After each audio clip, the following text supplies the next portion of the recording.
Hello friends, welcome back to my channel. ఈ వీడియోలో మనం హార్ట్లీ ఆసిలేటర్ గురించి తెలుసుకుందాం. సో ఈ సర్క్యూట్ని 1915లో రాల్ఫ్ హార్ట్లీ అనే ఒక అమెరికన్ ఇంజనీర్ ఇన్వెంట్ చేశారు. సో ఇప్పుడు మనం ఈ సర్క్యూట్ గురించి డీటెయిల్గా తెలుసుకుందాం. ఫస్ట్ సర్క్యూట్ డయాగ్రామ్, తర్వాత circuit details and circuit operation గురించి స్టెప్ బై స్టెప్ నేర్చుకుందాం. ఓకే, ఇక్కడ సర్క్యూట్ డయాగ్రామ్ చూడండి. ఏమేమి కాంపోనెంట్స్ ఉన్నాయి? Transistor, RFC, radio frequency choke, resistors, capacitors and inductors. Okay, so ఇప్పుడు ఒక్కొక్క దాని గురించి డీటెయిల్గా చూద్దాం.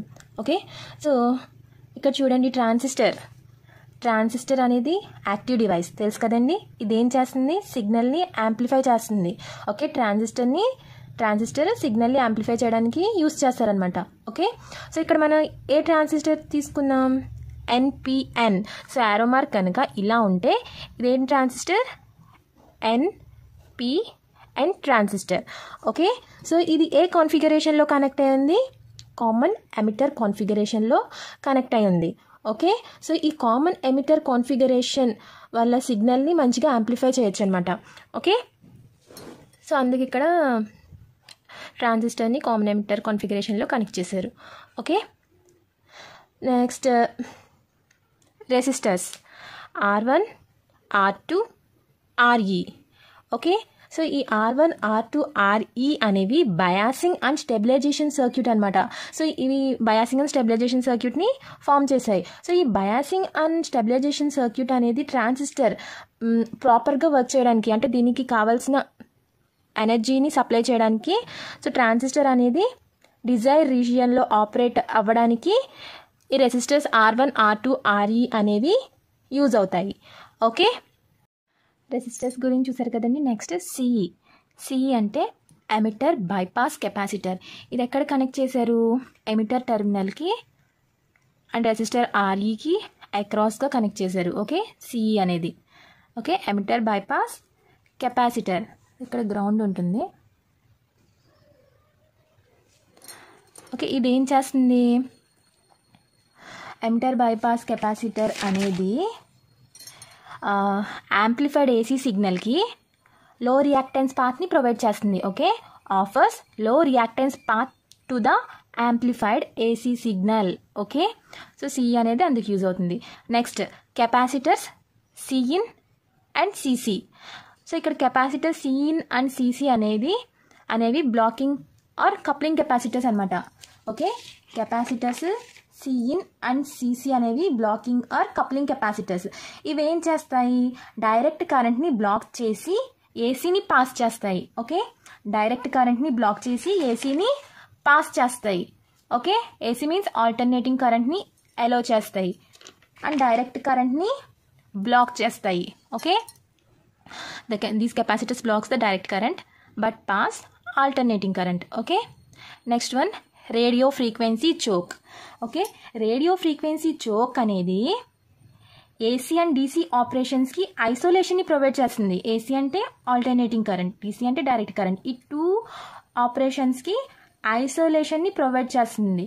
అంటే ఇక్కడ RFC ఏం చేస్తుందంటే DC సప్లై అప్పుడు షార్ట్ సర్క్యూట్ లాగా యాక్ట్ చేస్తుంది. సో దీని వలన కలెక్టర్ దగ్గర ఫుల్ DC వోల్టేజ్ అనేది అవైలబుల్గా ఉంటుంది. ఓకే, సో ఇది ఆల్మోస్ట్ ఓపెన్ సర్క్యూట్ లాగా యాక్ట్ చేస్తుంది ఫర్ AC సప్లై. అంటే ఇది ఓన్లీ DC సప్లైని మాత్రమే అలో చేస్తుంది, AC సప్లైని అలో చేయదు. Okay, radio frequency choke acts as short circuit for DC and hence full DC voltage is available at the collector. Okay, so only DC voltage మాత్రమే అలో చేస్తుంది, ACని అలో చేయదు. Okay, so next ఏంటండి? Tank circuit. So tank circuit, దీన్ని feedback circuit అని కూడా అంటారు. So ఈ tank circuit అనేది ఏమున్నాయి? L1, L2 and C. So L1, L2 అనేవి ఇండక్టర్స్ అండ్ C అనేది capacitor. Okay, the two junctions of the L1 and L2 is grounded అనమాట. సో ఈ టూ L1 అండ్ L2 జంక్షన్ని మనం ఇక్కడ ఏం చేసాం? గ్రౌండ్ చేసాం. సో ఇక్కడ ఫ్రీక్వెన్సీ ఆఫ్ ఆసిలేషన్స్ అనేవి L1, L2 అండ్ C మీద డిపెండ్ అయి ఉంటాయి అనమాట. ఓకే, సో ఇక్కడ చూసుకుంటే వన్ సైడ్ ఆఫ్ L1 అనేది దేనికి కనెక్ట్ అయింది? Base of the transistor via Cin. Okay, ఇంకో ఎండ్ అనేది ఎక్కడ కనెక్ట్ అయింది? ఎమిటర్కి కనెక్ట్ అయి ఉంది via CE. Okay, 2 grounds. Okay, so అంటే ఇది ఇక్కడ కనెక్ట్ అయి ఉంటుంది అనమాట. ఓకే, 1 ఎండ్ అనేది L1 1 ఎండ్ ట్రాన్సిస్టర్ బేస్కి వయా సిఇన్. ఓకే, సిఇన్ ద్వారా. నెక్స్ట్ అదర్ ఎండ్ అనేది ట్రాన్సిస్టర్ ఎమిటర్కి వయా సిఈ. ఓకే, కనెక్ట్ అయి ఉంది. సో సిమిలర్లీ సో ఇది L1 అనేది ఇన్పుట్ సర్క్యూట్ అనమాట. ఓకే, L1 అనేది ఇన్పుట్ సర్క్యూట్. సిమిలర్లీ L2 చూసుకుంటే కనుక L2 ఎక్కడ కనెక్ట్ అయి ఉంది? ట్రాన్సిస్టర్ కలెక్టర్కి కనెక్ట్ అయి ఉంది through CC. And other end అనేది సిఈకి కనెక్ట్ అయి ఉంది. ఓకే, అదర్ ఎండ్ అనేది ఇండక్టర్ అదర్ ఎండ్ అనేది సిఈకి కనెక్ట్ అయి ఉంది. ఓకే, ఎమిటర్కి కనెక్ట్ అయ్యింది వయా సిఈ. ఓకే, సో ఇక్కడ L2 అనేది అవుట్పుట్ సర్క్యూట్, L1 అనేది ఇన్పుట్ సర్క్యూట్, L2 అనేది output circuit. Okay, so coil L1 is inductively coupled to coil L2. So ఈ కాంబినేషన్ అనేది ఆటో ట్రాన్స్ఫార్మర్ లాగా వర్క్ చేస్తుంది అనమాట. ఓకే, సర్క్యూట్ డీటెయిల్స్ అయిపోయాయి కదండి. ఇప్పుడు సర్క్యూట్ ఆపరేషన్ చూద్దాం. ఓకే, ఎప్పుడైతే కలెక్టర్ సప్లై వోల్టేజ్ VCCని స్విచ్ ఆన్ చేసామో by closing switch S. Okay, collector current, so ఈ సప్లై అనేది ఇలా వస్తుంది. So collector current start rising. Okay, collector current start rising and charges the capacitor C. Okay, collector current starts rising and charges the capacitor C. Okay, so RFC అనేది ఏం చేస్తుంది? Only DC సప్లైని మాత్రమే అలో చేస్తుంది. Okay, so అలా చేసినప్పుడు ఏమవుతుంది? C అనేది charge అవుతుంది. ఓకే, కెపాసిటర్ C అనేది ఎప్పుడైతే VCC అనేది స్విచ్ ఆన్ చేసామో సప్లై అనేది వచ్చిందో సర్క్యూట్కి, అప్పుడు కెపాసిటర్ ఏమవుతుంది? ఛార్జ్ అవుతుంది. ఓకే, ఈ ఛార్జ్ అయినా ఎప్పుడైతే కెపాసిటర్ అనేది ఫుల్గా ఛార్జ్ అయ్యిందో it discharges through L1 and L2. Inductor coils L1 and L2 ద్వారా డిశ్చార్జ్ అవుతుంది. సో దీనివల్ల ఏమవుతుందంటే ట్యాంక్ సర్క్యూట్లో ఆసిలేషన్స్ అనేవి జనరేట్ అవుతాయి. ఒకసారి నా ప్రీవియస్ వీడియో చూడండి, ప్రిన్సిపల్ ఆఫ్ ఆసిలేషన్ గురించి డీటెయిల్డ్గా ఎక్స్ప్లెయిన్ చేశాను. ట్యాంక్ సర్క్యూట్లో ఆసిలేషన్స్ అనేవి ఎలా జనరేట్ అవుతాయో. సో ఆ వీడియో కనుక చూస్తే మీకు ఈ కాన్సెప్ట్ క్లారిటీగా అర్థమవుతుంది. సో ట్యాంక్ సర్క్యూట్లో ఆసిలేషన్స్ అనేవి ఎలా జనరేట్ అవుతాయో. ఓకే, సో ఈ ట్యాంక్ సర్క్యూట్లో జనరేట్ అయిన వోల్టేజ్ వేవ్ ఫామ్ అనేది సైన్ వేవ్ అనమాట. ఓకే, సో ఈ సైన్ వేవ్ ఎలా ఉంటుంది? ఆసిలేషన్ ట్యాంక్ సర్క్యూట్లో జనరేట్ అయింది టూ స్మాల్ అనమాట, చాలా చిన్నది. And let's with it net alternations. Okay, so చాలా స్మాల్ వేవ్ ఫామ్ అనేది జనరేట్ అవుతుంది. సో ఇలా జనరేట్ అయిన వేవ్ ఫామ్ అనేది ఇప్పుడు మనం దేనికి ఇస్తాం? ట్రాన్సిస్టర్కి ఇస్తాం అనమాట. ఇక్కడ ట్రాన్సిస్టర్ ఏం చేస్తుంది? ఇక్కడ జనరేట్ అయిన సిగ్నల్ని యాంప్లిఫై చేస్తుంది. ఓకే, జనరేట్ అయిన వేవ్ ఫామ్ అనేది చాలా చిన్నది కాబట్టి దీన్ని ఏం చేసాం? మనం యాంప్లిఫై చేసాం త్రూ ట్రాన్సిస్టర్. ఓకే, సో ఇక్కడ ట్రాన్సిస్టర్ అనేది comes in to the picture అనమాట. ఓకే, సో ఈ ట్యాంక్ సర్క్యూట్లో ఉన్న ఆసిలేటర్ కరెంట్ L1కి అక్రాస్గా AC వోల్టేజ్ని జనరేట్ చేస్తుంది. ఓకే, ట్యాంక్ సర్క్యూట్లో ఉన్న ఆసిలేటరీ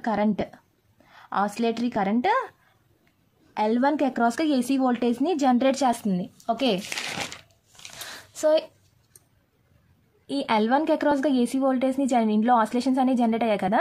సో దీనికి అక్రాస్గా AC వోల్టేజ్ అనేది జనరేట్ అయింది L1కి అక్రాస్గా. సో ఇది ఇప్పుడు దేనికి కనెక్ట్ చేస్తున్నాం? ట్రాన్సిస్టర్ బేస్ ఎమిటర్ జంక్షన్కి కనెక్ట్ చేసాం. ఓకే, సో ఇందులో ఇది ఇన్పుట్ సర్క్యూట్ కదా, సో ఇది అవుట్పుట్ సర్క్యూట్.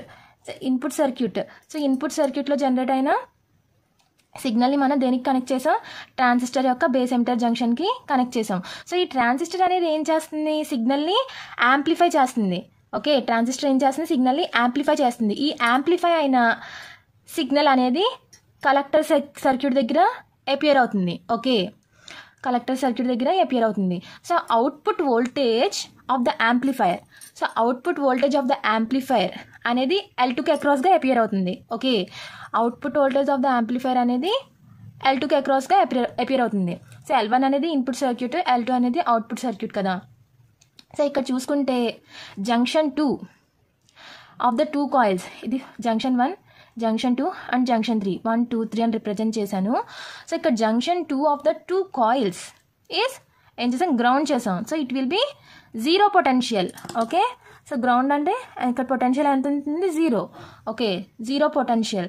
ఇక్కడ జంక్షన్ 1, జంక్షన్ 2, జంక్షన్ 3 ఉన్నాయి కదా. ఇప్పుడు జంక్షన్ 1 అనేది పాజిటివ్ పొటెన్షియల్ అనమాట.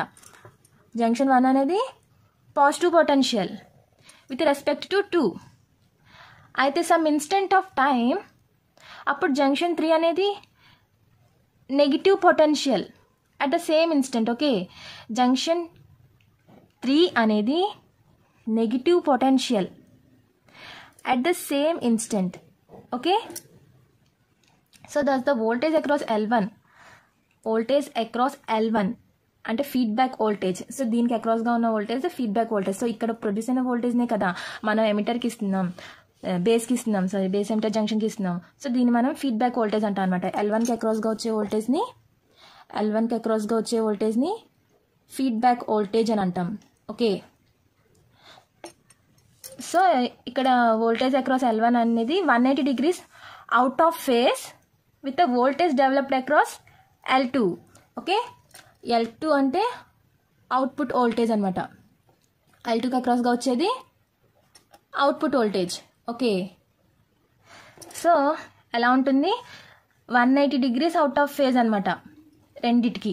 ఓకే, L1కి అక్రాస్ వోల్టేజ్ అక్రాస్ L1 అంటే feedback voltage 180 degrees out of phase with the voltage developed across L2. Okay, so ఇక్కడ ఇన్పుట్ అండ్ అవుట్పుట్కి మధ్యలో 180 degrees ఫేజ్ షిఫ్ట్ అనేది ఉంది.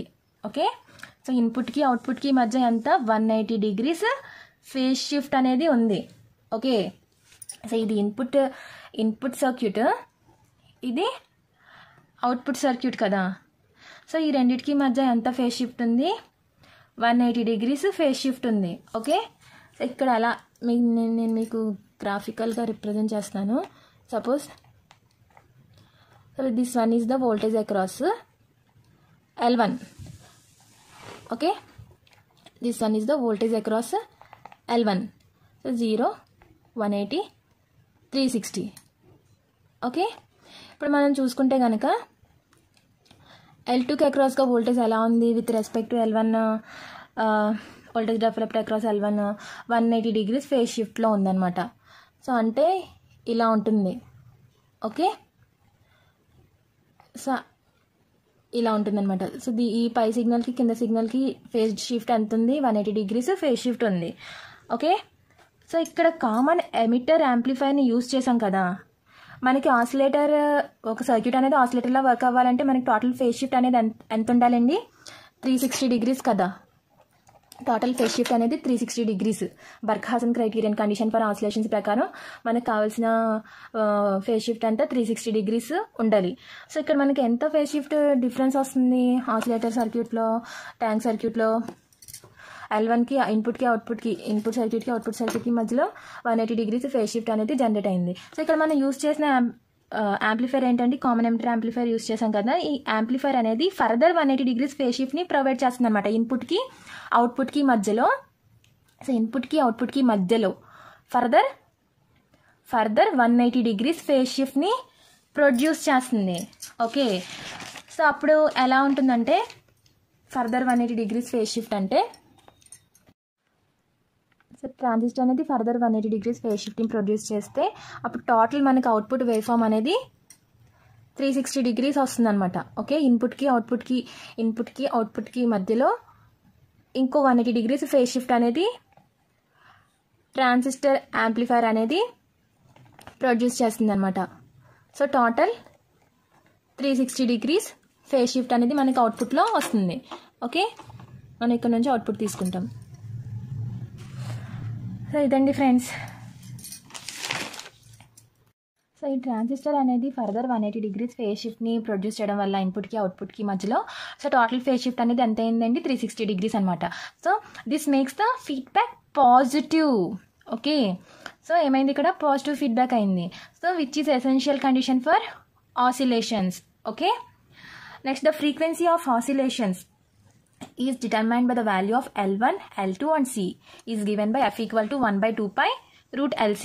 ఓకే, ఫ్రీక్వెన్సీ ఆఫ్ ఆసిలేషన్స్ అనేవి ఈ సర్క్యూట్లో F0 equal to 1/2 pi root LC అనమాట. సో ఇక్కడ L అనేది ఏంటండి? L1 plus L2 plus 2M. So mutual inductance అనేది M అనేది ఇందులో నెగ్లెక్ట్ చేస్తారనమాట. So L equal to L1 plus L2.